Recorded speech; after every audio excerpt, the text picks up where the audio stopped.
यत्कीर्तनं यत्स्मरणं यदीक्षणं यद्वन्दनं यत्श्रवणं यदर्हणं लोकस्य सद्यो विधुनोति कल्मषं तस्मै सुभद्रश्रवसे नमो नमः। विचक्षणायच्चरणोपसादनात् सङ्गं विदस्यो भयतोऽन्तरात्मनः विन्दन्ति हि ब्रह्मगतिं गदक्लमास्तस्मै सुभद्रश्रवसे नमो नमः।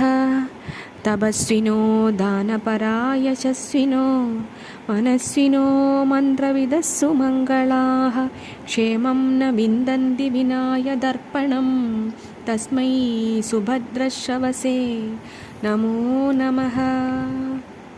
किरातहूणान्ध्रपुलिन्दपुल्कसा आभीरकङ्गा यवनाः कसादयः येऽन्ये च पापा यदुपाश्रयाश्रयाः शुध्यन्ति तस्मै प्रभविष्णवे नमः।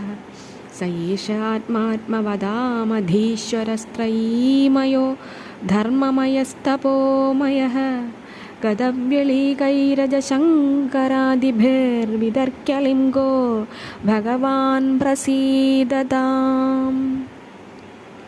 श्रियः पतिर्यज्ञपतिः प्रजापतिर्धियां पतिर्लोकपतिर्धरापतिः पतिर्गतिश्चान्धकवृष्णिसात्वतां प्रसीदतां मे भगवान् सतां पतिः।